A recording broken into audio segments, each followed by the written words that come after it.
झारखंड में PSA plant के उद्घाटन पर विवाद। बीजेपी के सांसद ने कहा, नरेंद्र मोदी का अपमान कर रहे हैं हेमंत सोरेन। सत्ताधारी पार्टी का जवाब, ऑक्सीजन प्लांट के उद्घाटन के लिए मुहूर्त का इंतजार नहीं।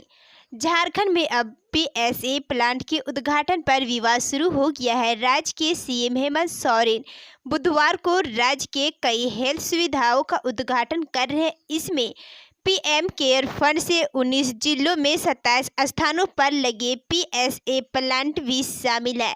बीजेपी इसी का विरोध कर रही है। रांची से बीजेपी के सांसद संजय सेठ ने कहा कि झारखंड के सीएम हेमंत सोरेन ऐसा कर के पीएम का अपमान कर रहे हैं, ये नहीं सहेंगे।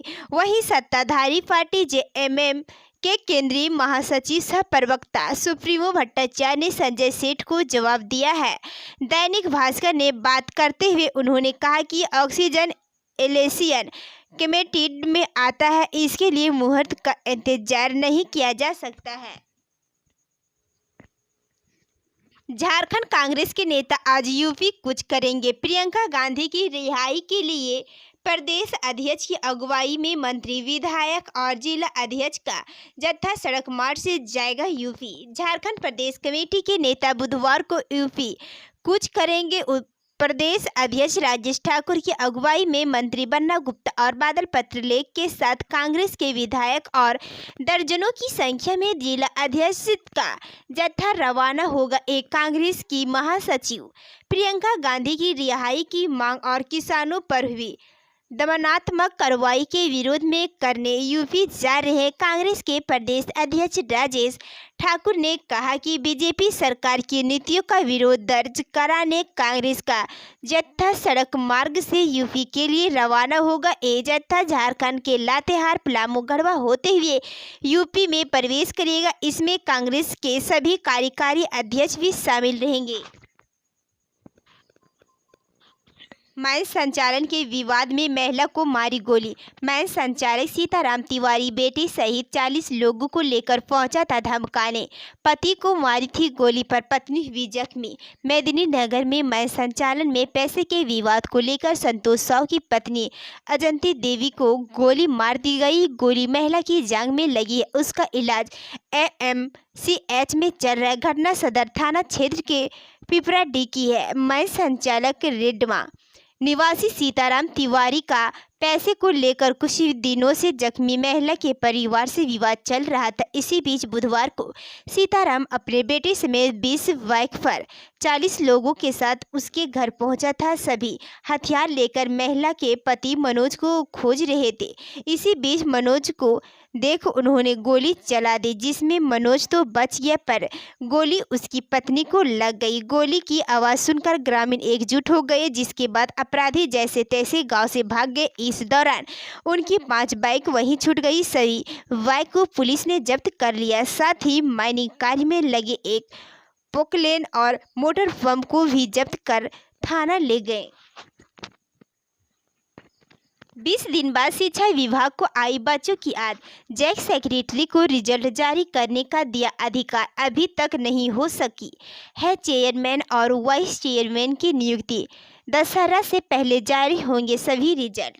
झारखंड के शिक्षा विभाग को 20 दिन बाद ही सही, लेकिन बच्चों के भविष्य की याद आ गई। झारखंड एकेडमिक काउंसिल चेयरमैन और वाइस चेयरमैन के पद रिक्त होने के बाद लगभग 40,000 बच्चों को अटके रिजल्ट को जारी करने की प्रक्रिया शुरू कर दी गई है। इसके लिए शिक्षा विभाग के सचिव ने जैक के सचिव को अधिकृत किया है।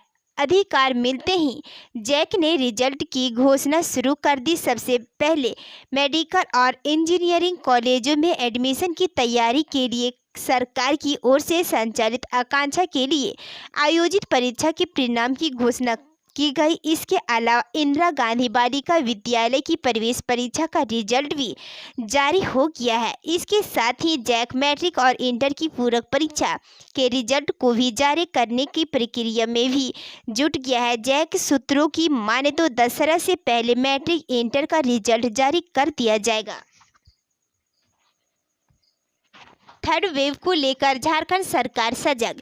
स्वास्थ्य सेवाओं से जुड़ी 50 करोड़ की योजनाओं की शुरुआत। झारखंड के मुख्यमंत्री हेमंत सोरेन ने रांची सदर हॉस्पिटल में 100 लीटर प्रति मिनट क्षमता वाले PSA ऑक्सीजन प्लांट का शुभारंभ किया। वहीं रिम्स में सेंट्रल लैब, CT स्कैन और कोबास 6800 लैब का उद्घाटन किया। साथ ही 19 जिलों के 27 स्थानों पर PSA का भी उद्घाटन हुआ। CM श्री सोरेन और स्वास्थ्य मंत्री बन्ना गुप्ता ने 50 करोड़ की योजनाओं का लोकार्पण किया। इस मौके पर जहां CM हेमंत सोरेन ने कहा कि थर्ड वेव को लेकर आज राज्य सरकार सचेत है, इसके लिए सभी जिलों में इसकी तैयारी पूरी की जा रही है। उन्होंने कहा कि राज्य सरकार की कोशिश है कि हर हाल में लोगों को स्वास्थ्य सुविधा उपलब्ध हो।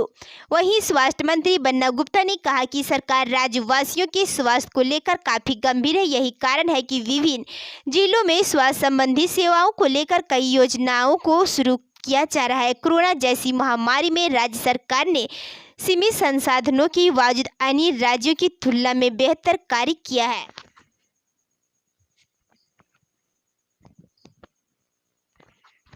रेल कर्मियों को मिलेगा 78 दिनों का बोनस। चक्रधरपुर रेल मंडल ने 19,000 कर्मियों को मिलेगा लाभ। रेलवे बोर्ड के चेयरमैन सुनील शर्मा ने जानकारी दी है कि रेलवे के कर्मचारियों को 78 दिनों का बोनस देने का फैसला केंद्रीय कैबिनेट में लिया गया है। उन्होंने बताया कि दुर्गा पूजा से पहले सभी रेल कर्मियों के खातों में बोनस की राशि का भुगतान कर दिया जाएगा। इससे चक्रधरपुर रेल मंडल में करीब 19,000 कर्मियों के खाते में भी बोनस का पैसा आएगा। चेयरमैन रेलवे बोर्ड ने इस घोषणा से चक्रधरपुर रेल मंडल के DRM लाइव जुड़े हुए थे। उनके साथ मंडल के सीनियर DCM मनीष कुमार पाठक भी मौजूद थे। रेल मंडल के अधिकारी ने CRB के इस प्रेस कॉन्फ्रेंस को DRM सभागार में लाइव देखा और सुना। 78 दिनों के बोनस से चक्रधरपुर रेल मंडल क्षेत्र के करीब 19,000 कर्मी लाभान्वित होंगे। वहीं इन कर्मियों के खाते में बोनस का पैसा 10 से 11 अक्टूबर तक आने की संभावना है। इन सब के बीच CRB ने रेलवे यात्रियों के लिए महत्वपूर्ण बात कही है कि बहुत जल्द उन क्षेत्रों में पैसेंजर ट्रेन पहले की तरह चलाई जाएगी जहां कोरोना का संक्रमण ना के बराबर है। यही नहीं, इन इलाकों में ट्रेनों का परिचालन पहले की तरह करने पर भी विचार किया जा रहा है। चक्रधरपुर के DRM ने माना है कि डिवीजन जिन क्षेत्रों में फैला है वहां कोरोना का प्रकोप पहले की तरह नहीं है। उन्होंने उम्मीद जताई है कि चक्रधरपुर रेल मंडल में भी पैसेंजर ट्रेनों का परिचालन पहले की तरह शुरू हो सकती है। सिमडेगा में इंटर स्टेट जेवर तस्कर गिरफ्तार। 25 लाख कीमत के चांदी का आभूषण बरामद।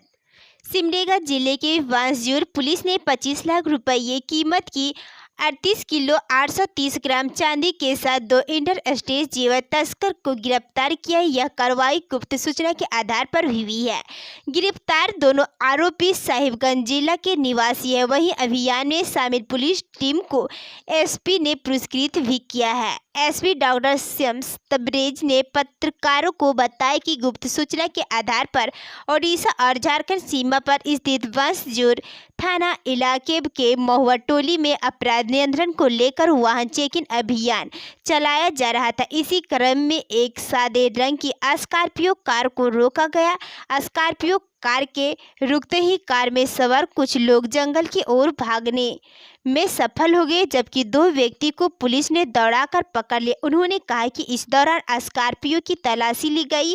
तलाशी के क्रम में एक बैग में भरकर रखे गए 38 किलो 830 ग्राम चांदी बरामद किया गया, जिसमें लगभग 14 किलो का एक चांदी का ईंट भी शामिल है। पूछताछ के बाद पकड़े गए लोगों ने अपना नाम मफीजुल शेख गुहिटोला एवं मौजीवुर शेख करवल्ला नारायणपुर दोनों साहिबगंज का निवासी बताया।